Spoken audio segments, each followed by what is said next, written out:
अगर आज हम आपसे पूछें कि ताजमहल मकबरा है या फिर मंदिर है तो आप चकरा जाएंगे।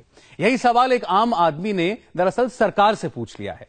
सरकार ने तो खैर जवाब नहीं दिया। इसके बाद इस व्यक्ति ने सूचना के अधिकार के तहत चीफ इंफॉर्मेशन कमिश्नर से इसकी शिकायत कर डाली। अब सीआईसी ने भारत सरकार से पूछा है कि वो बताएं ताजमहल मंदिर है या फिर मकबरा।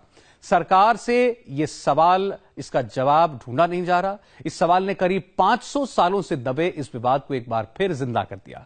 अब ये सवाल आपके दिमाग में भी घूम रहा होगा कि यह सवाल पैदा हुआ कहां से। तो आज हम आपको इसी बात का जवाब देंगे और कुछ सबूत दिखाएंगे जिनके आधार पर यह दावा किया जा रहा है कि दरअसल ताजमहल कोई मकबरा नहीं बल्कि एक प्राचीन शिव मंदिर है।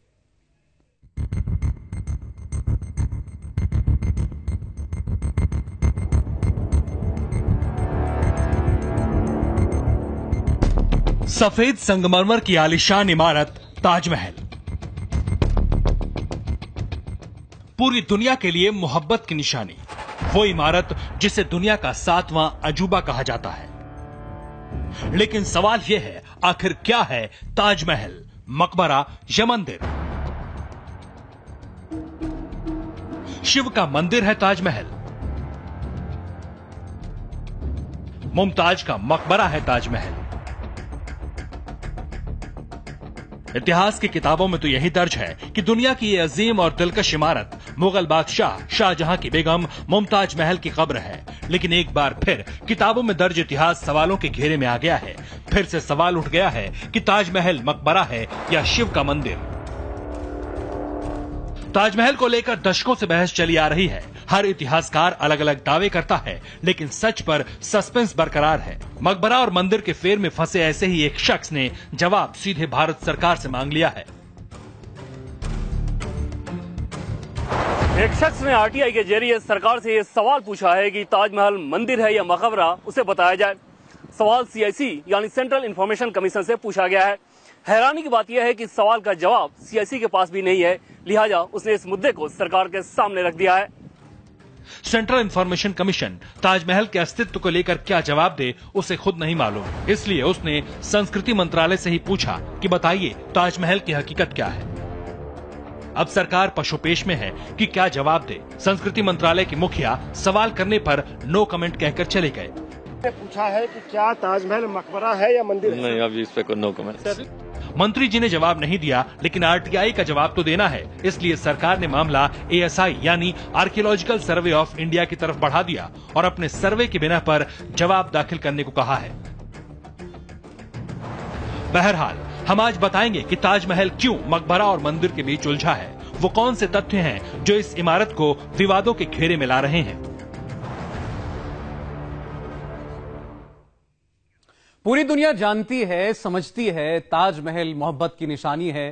ताजमहल को 1652 में शहनशाह शाहजहां ने अपनी बेगम मुमताज महल के लिए याद में बनवाया था। ताजमहल मुमताज का मकबरा है, तो फिर आखिरी विवाद कहां से आ गया, क्यों आ गया, किस आधार पर आया कि ताजमहल दरअसल एक शिव मंदिर था, मंदिर को मकबरे में तब्दील किया गया है। दरअसल ये विवाद कोई नया नहीं है, बहुत पुराना है। अदालतों में केस तक चले हैं, सरकार के सामने भी सवाल उठे हैं, लेकिन जवाब किसी ने नहीं दिया। ताजमहल को शिव मंदिर साबित करने के जो भी सबूत पेश किए जाते हैं, आज हम आपको वो सारे सबूत दिखाएंगे और इन सबूतों को देखकर हर किसी को लग सकता है कि वाकई ताजमहल कभी एक शिव मंदिर रहा होगा। इसके ऐतिहासिक सबूतों पर तो हम बाद में जाएंगे, पहले वो दिखाते हैं जो नंगी आंखों से भी दिखता है।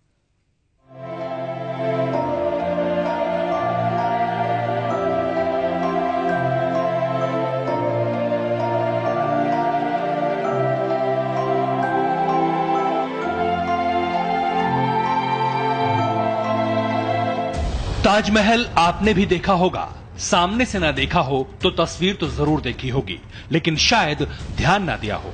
अब दीजिए, ताजमहल के शानदार गुंबद को देखिए। गुंबद के शिखर पर जो आकृति दिख रही है उसे चांद तारा बताया जाता है। अब थोड़ा करीब से देखिए, कुछ अलग दिखा। सबसे ऊपर नारियल, उसके नीचे आम के पत्तों की आकृति, उसके नीचे कलश और सबसे नीचे चांद। हिंदू पूजा पद्धति में देवताओं का आह्वान करते वक्त जिस कलश की स्थापना होती है उसमें भी यही होता है। कलश, आम के पत्ते और नारियल रखा जाता है। इस्लाम में इसका कोई महत्व नहीं है। फिर मकबरे के शिखर पर इसका क्या काम? गुंबद बहुत ऊपर है, तो कुछ लोग ये भी कहते हैं कि वहां पर कलश के आकार का एक कुछ चीज है जिसके ऊपर नारियल रखा हुआ है। ठीक है, ये बातें उमड़ घुमड़ रही हैं लोगों के बीच में, लेकिन उनको भी उस तथ्य के पीछे भी जाना चाहिए, उसका चित्र जारी कर देना चाहिए। अब दूसरा सबूत देखिए। ताजमहल में जब आप घुसते हैं तो प्रवेश द्वार की नक्काशी देखिए। बेलों और लताओं से सजी दीवार है, लेकिन बीचों बीच लाल कमल बने हैं। कमल हिंदुओं के लिए पवित्र फूल है, पूजा में इसका इस्तेमाल होता है। मंदिरों में नक्काशी करके कमल बनाए जाते हैं, जबकि इस्लाम में मस्जिद या मकबरे में किसी तरह के फल फूल और पत्ती की नक्काशी नहीं की जाती। कलाकारी है दीवारों पर या खंभों पर या उसमें कमल के फूल, लाल कमल के फूलों का बड़ा प्रयोग किया गया है। और लाल कमल के फूल हमें लगता है कि हमारे सनातन में जितने महत्वपूर्ण है, जितना उनका वर्चस्व है या जितना उनका महात्म्य है, संभवतः इस्लाम में कमल के फूलों का इतना महत्व नहीं है। हमारे लिए धार्मिक और आध्यात्मिक प्रतीक के रूप में कमल का फूल है। अब अंदर चलिए। अगर आप ताजमहल में गए होंगे तो ऊंचा शानदार गुंबद अंदर से भी देखा होगा। आप सिर उठाकर ऊपर देखेंगे तो नक्काशी गुंबद के अंदर की तरफ छत पर भी है। आपको सूर्य की आकृति दिखेगी। इस्लाम में चांद की मान्यता है, सूर्य की नहीं। दावा तो यह भी किया जाता है कि ताजमहल का जो हिस्सा बंद है उसकी छत पर बीचों बीच खुला हुआ कमल उकेरा गया है। इसकी तस्वीरें हैं। इसे भी लोग हिंदू मंदिर की निशानी मानते हैं। बाहर पहले थी लाल रंग की दीवार थी, बाद में थोड़े मार्बल लगा दिए गए। मूल ढांचा अष्टकोणीय जगह बनी हुई है, कमल है, सब दिखने में साफ साफ दिख रहा है कि सब हिंदू टेम्पल के निशान है। जब आप ताजमहल के अंदर घुसते हैं तो सामने ही दो कब्रों जैसी आकृतियां दिखती हैं। हालांकि ये ऊपरी फ्लोर है, इसलिए ये असली कब्र नहीं है। फिर भी इसके चारों तरफ बरामदा बना है। कब्र की परिक्रमा करने का तो रिवाज इस्लाम में नहीं है। हिंदू मंदिरों में देवस्थान की परिक्रमा के लिए गलियारा बनाया जाता है। ताजमहल में जब आप इस गलियारे में घूमेंगे तो दाईं ओर की दीवारों को ध्यान से देखिए, आपको फूल दिखेगा और देखते ही समझ जाएंगे ये आकृति ओम की है। ओम शब्द वैदिक हिंदू परंपरा का आधार है। ये मकबरे में कहां से आया, मकबरे में ओम शब्द क्यों बनाया गया, और एक नहीं, दीवारों पर हर तरफ आपको ओम ही ओम दिखाई देगा। ताजमहल को शिव मंदिर बताने वाले सबूत के तौर पर और भी चीजें पेश करते हैं। ताजमहल के अंदर एक कुआं भी है, इसकी तस्वीरें भी देख लीजिए। शिव मंदिर में अक्सर कुआं, बावड़ी या कुंड बनाए जाते हैं, लेकिन मकबरे में कुआं खोदा गया हो इसका उदाहरण नहीं मिलता। कमल के फूल और गणेश की आकृति ये शिव मंदिर में हो सकती है, लेकिन मकबरे में नहीं। और ताजमहल में ये है। शिव मंदिर में नक्काशी करके नाग नागिन के जोड़े बने हुए तो दिखते हैं, लेकिन मकबरे में इनकी कोई जगह नहीं। पर ताजमहल की दीवारों पर नाग नागिन भी दिखते हैं। जब आप ताजमहल में घुसते हैं तो संगमरमर की सफेद इमारत के बगल में एक लाल पत्थर की बारादरी है। इस पर पत्थर लगा है। संगीत कक्ष है, जबकि मस्जिद या मकबरे के पास किसी तरह के शोर शराबे, गाने बजाने की मनाही है। फिर संगीत कक्ष क्यों बनाया गया? ताजमहल के मंदिर होने का दावा करने वाले कहते हैं मंदिरों में तो बाकायदा संगीत की शिक्षा दी जाती थी, इसलिए वहां संगीत कक्ष बनाया गया। जो मकबरा जहाँ पर है वहाँ पर बगल में नौबत खाना है, संगीतालय है। और हमारे यहाँ शिवालयों में आज भी जब आरती होती है तो वहाँ पर वाद्य वृंद बजाया जाता है, नगाड़े बजते हैं, झांझ बजता है और मजीरा बजता है, डमरू बजता है।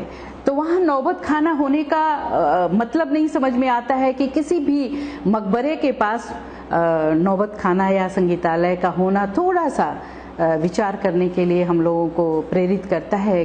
ताजमहल के शिव मंदिर होने का दावा करने वालों के पास सबूत तो बहुत सारे हैं, लेकिन सबसे पहले वो नाम की बात करते हैं। सवाल पूछते हैं कि आखिर शाहजहां ने ताजमहल क्यों रखा।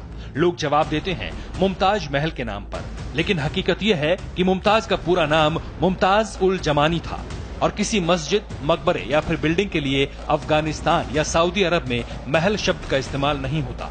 दावा यह है कि ये शिव मंदिर था जिसका नाम था तेजो महालय। इसके अपभ्रंश से ताजमहल बन गया। जो महल शब्द है ताजमहल, तो कुछ इतिहासकार कहते हैं कि मुमताज महल के नाम पर मुम हटा के और ताजमहल कर दिया गया। लेकिन जब आप अध्ययन करेंगे तो पाएंगे कि किसी भी मुस्लिम देश में महल शब्द भवन के लिए नहीं प्रयोग किया जाता है। ये हमारे भारत में ही राजमहल शब्द का प्रयोग या महल का प्रयोग या महालय का प्रयोग होता रहा है। इस इमारत के कमरे में नक्काशी करके 108 कलश भी उकेरे गए हैं। हिंदू परंपरा में हम सब जानते हैं 108 पवित्र अंक माना गया है। इसी के आधार पर यह दावा किया कि यह शिव मंदिर है। यह सबूत तो खैर कोई भी यहां जाकर देख सकता है, इसके लिए गवाह और बयानों की जरूरत नहीं है। लेकिन कुछ चीजें ऐसी हैं जो आप नहीं देख सकते, ये छिपा दी गई हैं। ताजमहल का एक बहुत बड़ा हिस्सा ऐसा है जिसे लोगों के लिए बंद करके रखा गया है। लोग दावा करते हैं कि ताजमहल के इन्हीं हिस्सों में भगवान की मूर्तियां, चित्र, मंदिर के सारे अवशेष भरे पड़े हैं, इसीलिए इनको छिपाया गया। इससे रहस्य और आशंकाएं दोनों बढ़ जाती हैं। ताजमहल मकबरा है या शिवालय, ये एक विवाद का रूप ले चुका है। कई लोग मानते हैं कि इस महल के अंदर कई राज दफन हैं। ये ऐसे रहस्य हैं जिनका आपको ताजमहल जाकर भी पता नहीं चलेगा। कुछ दशक पहले तक लोग मकबरे के साथ साथ नीचे भी जा सकते थे, लेकिन अब इस पर रोक लगा दी गई है। सवाल उठता है कि ताजमहल के नीचे ऐसी क्या चीज है जिसके बारे में कोई बात नहीं करना चाहता।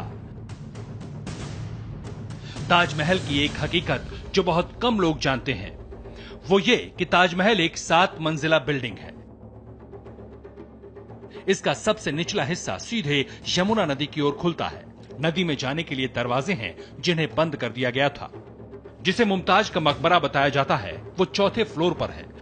लोगों को ऊपर तो नजर आता है, लेकिन जो नजर नहीं आता, जहां लोगों को जाने नहीं दिया जाता, वहां क्या है, ये एक बड़ा रहस्य है। कुछ समय पहले तक 3रे फ्लोर पर भी लोग जा सकते थे, लेकिन उसके नीचे नहीं जा सकते थे। उस वक्त कई लोगों ने अंदर की तस्वीरें ली। उन तस्वीरों से कई सवाल खड़े होते हैं। अब जरा इस दीवार को देखिए। ऐसा लग रहा है कि इस दरवाजे को हड़बड़ी में बंद किया गया है। दरअसल ये ताजमहल के नीचे के तलों में जाने वाला रास्ता है। ये सारे रास्ते क्यों बंद कर दिए गए? इन दीवारों के पीछे क्या है? ताजमहल को शिवालय मानने वाले लोग कहते हैं इन दीवारों के पीछे शिव मंदिर के अवशेष हैं।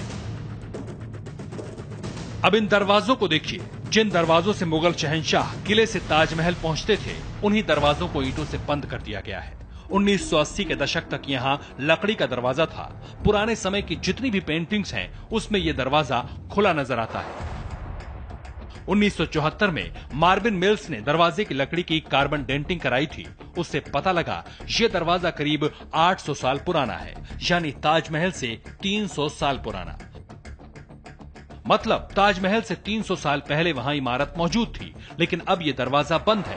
मतलब ये रास्ता कहां जाता है, किस कमरे में खुलता है? इन दरवाजों के पीछे कमरे और नीचे के मंजिलों में क्या दबा है, ये हम कभी नहीं जान पाएंगे। 1985 में एक प्रोफेसर मार्विन मिलर हुए। उन्होंने एक कार्बन डेटिंग के आधार पर जो ताजमहल का यमुना की ओर खुलने वाला दरवाजा है, उसकी जो उम्र है 1359 के आसपास, 1359 ईस्वी के आसपास आती है। जो शाहजहां का जो कालखंड था उससे 200-300 वर्ष पीछे का जाता है। ताजमहल को शिवालय बताने वालों का दावा है कि ताजमहल के पहले तल पर कई कमरे हैं। ये तस्वीरें ताजमहल के अंदर की हैं, लेकिन अब ये बंद पड़ा है। इन कमरों के अंदर क्या है ये किसी को नहीं मालूम। दावा ये किया जाता है कि पहले तल की दीवारों से संगमरमर को निकालकर शाहजहां ने ताजमहल का बाहरी हिस्सा सजाया था। इन दावों की सच्चाई का तभी पता चल सकता है जब इसकी जांच हो। अगर ये यूं ही बंद पड़ा रहा तो दुनिया को सच का पता नहीं चल पाएगा। हमें लगता है कि सरकार को चाहिए कि अगर सचमुच उधर किसी को जाने नहीं दिया जाता, ये भ्रम है या सत्य है, ये लोगों के सामने आना चाहिए। और सरकार को चाहिए कि पहल करके वो स्पष्ट करे स्थिति को कि हाँ उधर कमरे बंद नहीं हैं। कई लोग ये भी दावा करते हैं कि नीचे के तलों में जो दीवारें हैं उस पर हिंदू देवी देवताओं की पेंटिंग्स और मूर्तियां हैं। इनके मुताबिक नीचे के तलों में कुल 22 कमरे हैं। सवाल उठता है, अगर ताजमहल मुमताज का मकबरा है तो शाहजहां ने मकबरे के नीचे 22 कमरे क्यों बनवाए? अगर कमरे बनवाए भी तो उसे बंद क्यों कर दिया गया? ऐसे कई लोग हैं जो ये मानते हैं कि ताजमहल के बंद दरवाजों के पीछे वो राज छिपा है जिसके सामने आते ही ये साबित हो जाएगा कि ये मकबरा नहीं बल्कि शिव मंदिर है। 1977 में मैंने प्रयास की ताजमहल की बेस में जाने के लिए, और उस पर ताला लगी हुई थी। मैंने ताला खुलवाने के लिए कहा सरकार से। उस समय ह्यूमन रिसोर्स डेवलपमेंट की जिम्मेदारी थी, आजकल कल्चर की है। और वो मिनिस्टर थोड़ा घबरा गया, तो उसने मोरारजी से कहा। तो मोरारजी ने मुझसे पूछा कि तुम्हें इसमें क्या दिलचस्पी है, तुम तो अर्थशास्त्री हो। मैंने कहा मैं तो पार्लियामेंट का मेंबर हूँ, तो इसीलिए मुझे पता होना चाहिए उसमें क्या है। तो उन्होंने कहा नहीं, मैं नहीं परमिशन दूंगा, थोड़ी दिन के बाद पूछना। बट थोड़ी दिन के बाद सरकार ही चले गई थी। अब पहली बार मुझे मौका मिली है, जो अपनी सरकार आई है, तो अगले साल मैं निश्चित तौर पर इस पर फैसला कराना चाहता हूँ। ताजमहल मकबरा है या शिवालय, इसका सही जवाब तभी मिल सकता है जब सरकार ताजमहल के बंद दरवाजों को इतिहासकारों और रिसर्चर्स के लिए खोले। देश विदेश के एक्सपर्ट्स और मॉडर्न साइंस के जरिए इस सवाल का जवाब ढूंढना ही सही तरीका है।